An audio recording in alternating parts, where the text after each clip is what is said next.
마스크 속 입냄새의 주범, 설태는 어떻게 평가할까요?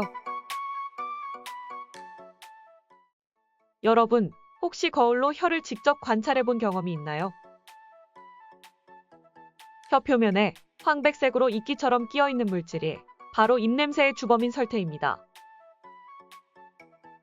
혀 표면에는 우둘투둘한 구조물인 서류두가 있어서 이 사이에 각종 세균이나 음식물 찌꺼기와 같은 다양한 물질이 쌓여 설태가 생성됩니다. 또한 혀 표면은 주름 모양의 구조로 되어 있는 데다 수분과 영양 공급이 원활하기 때문에 각종 세균들의 좋은 서식처가 될 수 있습니다. 그렇다면 이런 설태의 양은 어떻게 평가할까요? 통상적으로는 맨눈으로 혀의 상태를 관찰하고 설태가 쌓인 정도에 따라 점수를 매기는 맨눈 평가법이 가장 널리 사용되는 설태 평가 방식입니다. 이 두 가지 평가법이 가장 널리 사용되는 맨눈 평가 방식입니다. 두 평가 방식에 살짝 차이가 있긴 하지만 맨눈으로 혀를 관찰해서 설태의 두께에 따라 점수를 매겨서 설태의 양을 평가하는 방식입니다. 두 사진에서 설태의 양의 차이가 느껴지십니까?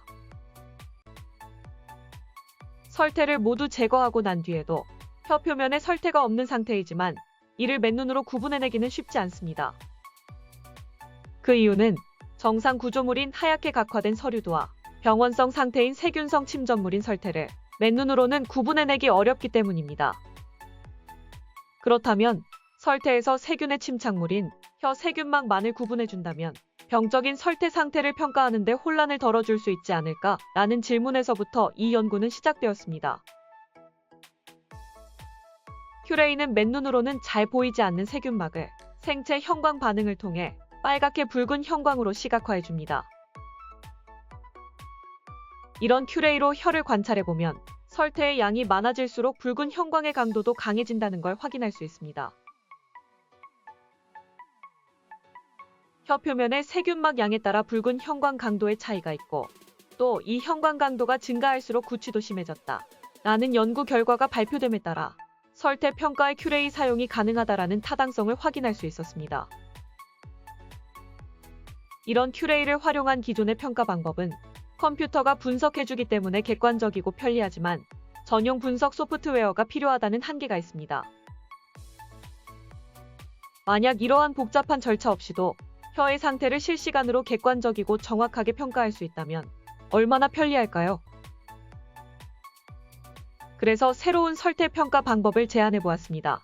혀 세균막 형광지수는 큐레이로 혀 세균막을 관찰하고 관찰된 붉은 형광 정도를 정의된 기준에 따라 평가하는 방법입니다.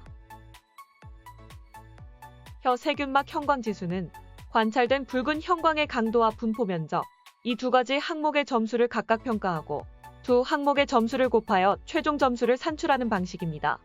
붉은 형광 강도가 강해질수록 또 분포 면적이 넓어질수록 높은 점수를 받게 됩니다.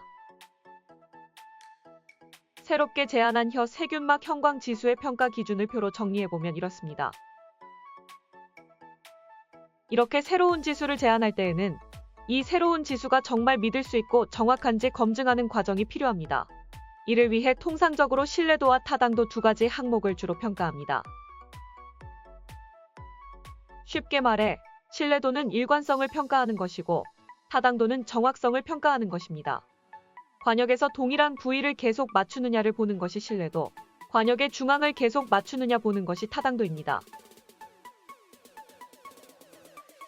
본 연구에서는 신뢰도 평가를 위해 2명의 평가자가 평가한 결과의 일치율을 확인하였고 타당도 평가를 위하여 새롭게 제안한 지수가 구취의 수준을 얼마나 잘 반영하는지 확인했습니다. 2명의 평가자가 새로운 지수와 기존 지수를 사용하여 혀를 평가한 결과에 평가자 간 일치율을 카파 계수로 확인하였습니다. 카파 값이 1에 가까울수록 완벽한 일치, 0에 가까울수록 일치하지 않음을 의미합니다. 새로 제안한 혀 세균막 형광지수의 경우 사전에 별도의 교육이나 훈련 과정이 없이도 카파 계수가 상당한 일치율을 보였으며 다른 기존 평가 지수와 비교 시 혀 세균막 형광지수 평가법에 평가자 간 일치율이 현저히 높은 것을 확인할 수 있었습니다. 이는 새로 제안된 지수의 신뢰도가 기존 지수보다 높았음을 의미합니다. 타당도 평가를 위해 입냄새의 주요 성분 중 하나인 황화수소의 농도와 설태 수준의 상관관계를 확인해 보았습니다. 분석 결과 기존에 검증된 지수들과 동일하게 새로 제안된 지수 역시 구취 수준과 유의미한 상관관계가 있음이 밝혀졌을 뿐만 아니라 새로 제안된 혀세균막 형광지수와 황화수소와의 상관관계가 기존 지수들보다 높게 나타났음을 확인하였습니다. 또한 다른 기존 지수들과 비교하였을 때 혀세균막 형광지수 점수가 높아질수록 구취 구성 성분인 황화수소의 농도가 더 뚜렷하게 증가하는 경향을 확인할 수 있었습니다. 본 연구에서는 생체 형광 기술을 활용하여 혀세균막을 평가하는 새로운 방법인 혀세균막 형광지수를 개발하고 이 지수의 신뢰도와 타당도를 검증하였습니다. 이 새로운 방법은 기존 평가 방법들에 비해 높은 신뢰도와 타당도를 보여 임상 현장에서 혀세균막 상태를 실시간으로 더 객관적이고 정확하게 평가할 수 있을 것으로 기대됩니다. 감사합니다.